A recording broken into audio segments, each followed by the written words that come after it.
कि अगर महाराज दशरथ इस प्रकार राम का राज्य तिलक कर देते हैं तो आगे रावण का वध कैसे होगा। मेरे भैया तो मंथरा कि जिह्वा पर सरस्वती का वास, सरस्वती को विराजमान कराया गया देवताओं द्वारा। और फिर वो मंथरा कैकेयी के पास पहुंची और कैकेयी के पास जाकर के मंथरा ने बहकाना शुरू कर दिया। कहा देखो राम के राज्य तिलक की तैयारी है, तुम्हारे पुत्र भरत को सूचना भी नहीं दी गई है, बेटा तो तुम्हारा भी है। और भैया कोई अच्छा काम होता है तो कुछ लोग ऐसे होते हैं जलने वाले भरने वाले, उन्हें नहीं अच्छा लगता वो शुरू कर देते हैं। वैसे ही मंथरा ने कैकेयी को भरना शुरू कर दिया। और पहले कैकेयी एक थी, अब तो घर घर में कैकेयी, घर घर में। भैया आप लोग अपने ऊपर मत लेके जाना, घर घर में कैकेयी है। और जो मंथरा ने कैकेयी को बहकाया, कैकेयी जाकर के कोप भवन में लेटी। कोप भवन में आ जाओ लेट जाती है, गुस्सा हो जाए फिर नहीं करें। कैकेयी जब कोप भवन में जाकर के लेट गई तो महाराज दशरथ ने सोचा कि सब दिखाई दे रहे हैं, लेकिन कैकेयी दिखाई नहीं दे रही। सब रानियां हैं, सब अपना अपना काम कर रही हैं, लेकिन कैकेयी दिखाई नहीं दे रही है। तो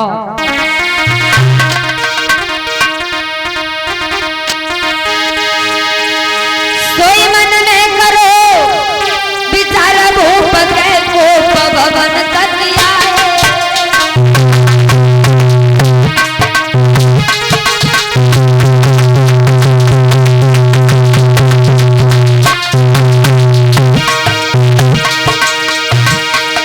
ये मन में करो विचार भूप के कोप भवन तक आए।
भैया महाराज दशरथ जो कोप भवन में पहुंचे तो कैकेयी को देखा और देखा दशा क्या है कैकेयी की, कोप भवन में लेटी है।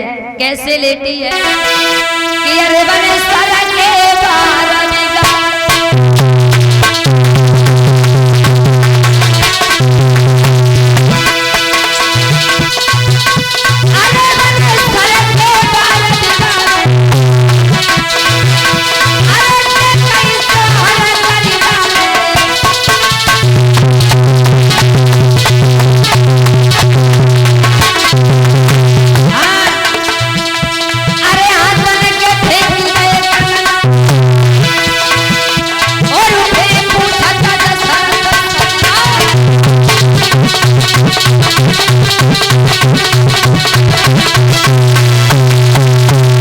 सर के बाल खोल लिए, हाथों की चूड़ी निकाल करके फेंक दी, फटे पुराने वस्त्र पहन करके कैकेयी पड़ी है। महाराज दशरथ कहते हैं बात क्या है, किसी ने तुमसे अपशब्द कहे हैं या किसी ने तुम्हें गालियां दी हैं, उसके बारे में हमें बताओ। अपने घर में कितनी खुशी का माहौल है, आज राम का राज तिलक है और तुम कैकेयी कुछ नहीं बोल रही है। तो महाराज दशरथ कहते हैं जब तक नहीं कहोगी तब तक हमें क्या पता चलेगा, बोलो। फिर कहते हैं बोलो बात क्या है। नहीं बोल रही है और जब नहीं बोल रही है तो महाराज फिर एक बार कहते हैं बोलो ना, किसी ने अगर कुछ कहा है तो बताओ, अगर कोई बात है तो बताओ। लेकिन कैकेयी के समझ में कुछ नहीं आ रहा है कि नागिन सी फुसकारी और कहे ललकारी पिया मेरे प्यारे, और आज समझ में आई गई रे के कपट के प्यार तुम्हारे।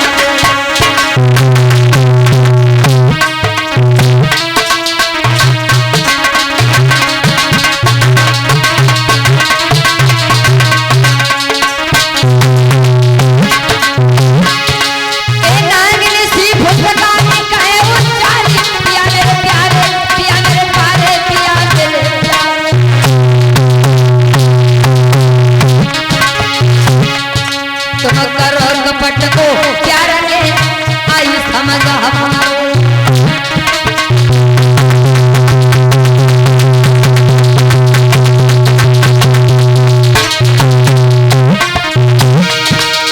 महाराज दशरथ बोले थे कई ये क्या कह रही हो तुम,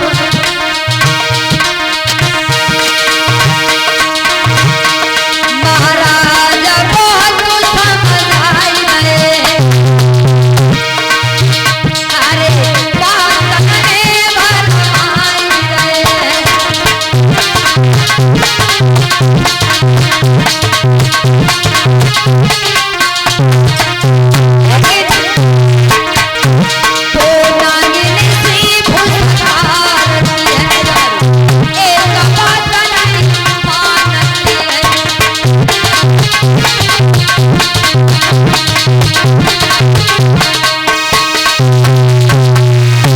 जवाब दिया बोलो कुछ। जब बार बार महाराज दशरथ कहते हैं तो कैकेयी कहती है महाराज आज तक तो हम ये जानते थे कि तुम हमें बहुत प्रेम करते हो बहुत, लेकिन आज तुम्हारे कपट वाले प्यार का खुलासा हो गया। खुलासा बोले क्या खुलासा हो गया? जवाब दिया खुलासा ये हो गया कि आज हमें पता चल गया तुम हमें कितना चाहते हो। महाराज दशरथ बोले इसमें कोई कहने वाली बात ही नहीं है, हम तो आपको चाहते हैं। आप हमारी पत्नी हैं, अर्धांगिनी हैं, घर की गृहिणी हैं, लक्ष्मी हैं। जवाब दिया आप हमसे बात मत करो, आज हमारे समझ में आ गया। और बार बार कैकेयी जब यही बात कहती है कि आप हमसे बात न करो, हमारे समझ में आ गया, तो महाराज दशरथ कहते हैं जो समझ में आया वो बताओ, जो समझ में आया वो बताओ। वैसे गोस्वामी तुलसीदास जी ने अगर ये लिखा है कि नारी स्वभाव सत्य कब कहे हैं अब गुण 8 सदा उरा, तो इसमें महाराज बिल्कुल झूठ नहीं है, सत्य है। नारी स्वभाव सत्य कब कहे हैं और अब गुण 8 सदा उर रहे। स्त्री में 8 अवगुण हमेशा रहते हैं, 8। वैसे गोस्वामी तुलसीदास जी ने महिलाओं के नाम के भी वर्णन किए हैं।